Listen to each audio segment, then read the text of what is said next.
Fashionable बहू, संस्कारी ननद। शोभा के इकलौते बेटे साहिल ने एक फैशनेबल लड़की विभा से लव मैरिज कर ली और उसे अपने घर ले आया। उसकी माँ ने दोनों को देखा तो बोलने लगी, अरे साहिल, ये किस नाटक वाले को ले आया तू?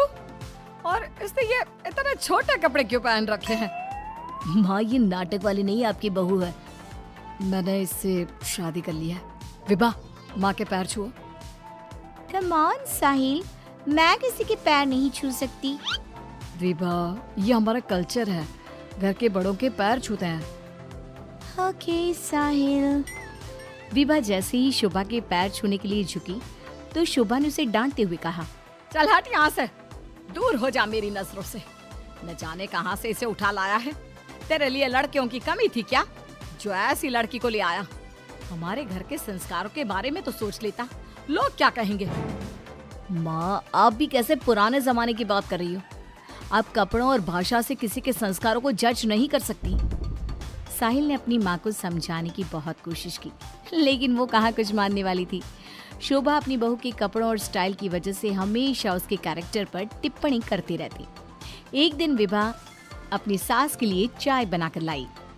गुड मॉर्निंग मॉम, ये आपकी टी। ऐ छोरी, तुझ में संस्कार नाम की चीज है या नहीं?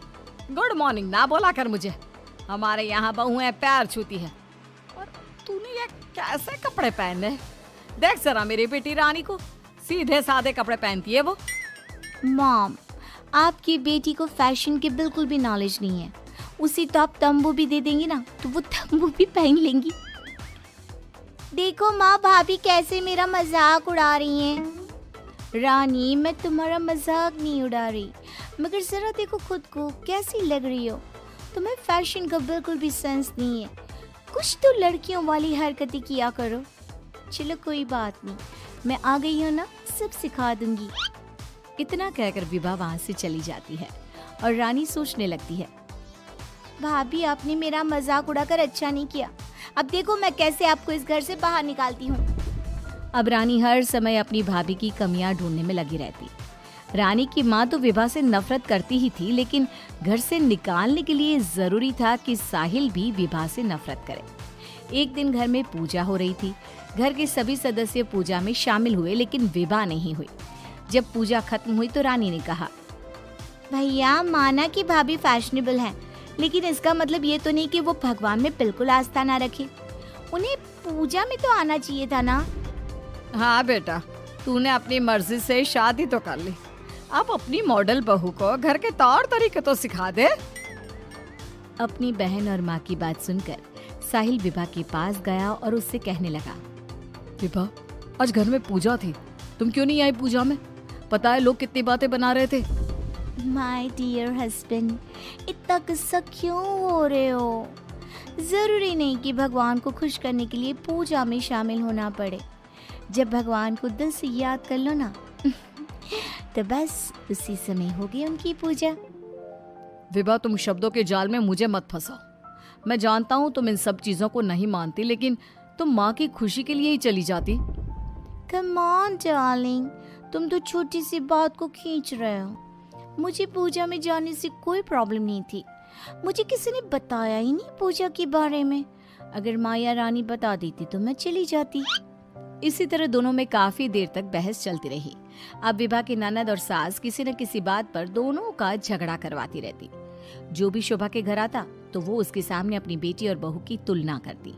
एक दिन उनके घर पर उनकी पड़ोसन आई। शोभा बहन, कैसी हो? कहाँ है आपकी फिरंगी बहू? अरे घूम रही होगी आधे कपड़े पहनकर कहीं। जब से आई है जीना हराम कर दिया है। शोभा बहन, वैसे जो भी हो, आपके बेटे साहिल ने ऐसी लड़के से शादी करके सही नहीं किया। आपके घर में सब कितने संस्कारी हैं। आपने अपनी खुद की बेटी की कितनी अच्छी परवरिश की है, और आपकी बहू, उसके तो पूरे मोहल्ले में चर्चे हैं। हाँ बहन, बात तो सही कह रही हो। एक मेरी बहू है जिसे ना बात करने का तरीका आता है, ना कपड़े पहनने की तमीज़ है, और एक मेरी बेटी है, संस्कारी, सुंदर, सुशील, सर्वगुण संपन्न है मेरी बेटी। आप तो जल्द से जल्द बस अपनी बेटी की शादी करने के बारे में सोचो। कहीं ऐसा ना हो कि आपकी बहू के चक्कर में आपकी बेटी से कोई शादी ही ना करे। पड़ोसन की बात शोभा के दिमाग में बैठ जाती है और वो रानी के लिए रिश्ता ढूंढना शुरू कर देती है। एक दिन शोभा की तबीयत अचानक खराब हो जाती है।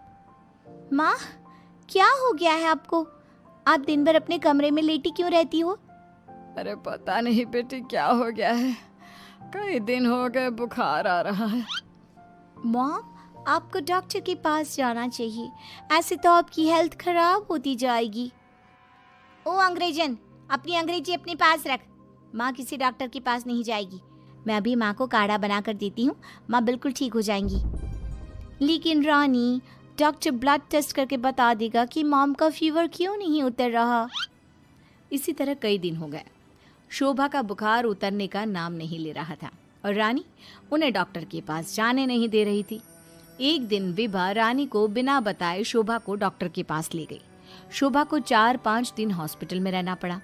इसी बीच विभा ने अपनी सास की बहुत देखभाल की, लेकिन रानी एक बार भी अपनी माँ से मिलने नहीं आई। बहू, मेरी इतनी ज़्यादा तबीयत खराब थी, लेकिन रानी मुझसे एक बार भी मिलने नहीं आई। डोंट वरी मॉम, घर में कोई नहीं है ना, तो वो घर में ही रहती है। अब डॉक्टर ने बोला है कि आप घर आ सकती हैं, तो आप ज़्यादा सोचिए मत। अब शोभा को पहली बार अपनी बेटी और बहू के संस्कारों के बीच का अंतर पता चला। शोभा अपनी बहू को प्यार करने लगी। एक दिन शोभा ने विभा से कहा, बहू, आज शाम को लड़के वाले रानी को देखने आ रहे हैं। रानी और तुम बाजार चली जाओ, खाने का कुछ सामान और रानी के लिए अच्छी सी साड़ी लेकर आना। माँ, मैं भाभी के साथ नहीं जाऊंगी। वो साड़ी दिलाने की जगह कोई स्कर्ट या जींस दिलाकर ले आएंगी। बहू, तो इसे साड़ी ही दिलाकर लाना, ठीक है? कि मॉम। रानी और विभा मार्केट के लिए निकल जाती हैं, लेकिन रास्ते में बहुत ट्रैफिक था। पूछने पर पता चला कि एक कार का एक्सीडेंट हो गया है। विभा और रानी ने कार के पास जाकर देखा तो एक लड़का बहुत बुरी तरह से जख्मी पड़ा था। कोई उसकी मदद नहीं कर रहा था। लोग खड़े होकर बस तमाशा देख रहे थे।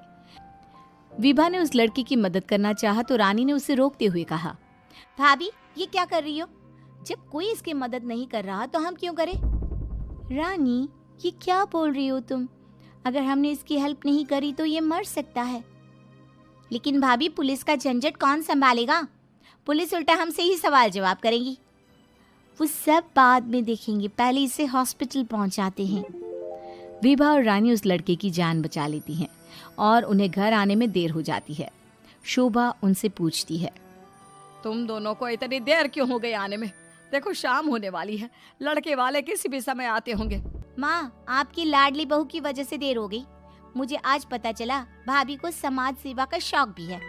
रानी ने पूरी बात अपनी माँ को बता दी। शोभा ने बहू को डांटने की जगह उसकी तारीफ की। वो तीनों बात कर ही रहे थे, तभी साहिल वहां आकर कहता है, माँ, जो लड़का रानी को देखने आने वाला था उसका एक्सीडेंट हो गया है। क्या? ये तो बहुत बुरा हुआ। ठीक तो है ना वो? हमें जल्दी उसे देखने जाना चाहिए। माँ, वो ठीक है, उसके घर वाले बता रहे थे कि 2 लड़कियों ने उसे हॉस्पिटल पहुंचाया है। अगर वो उसे वक्त पर हॉस्पिटल ना लेकर जाते तो उसका बचना मुश्किल था। 2 लड़कियों ने?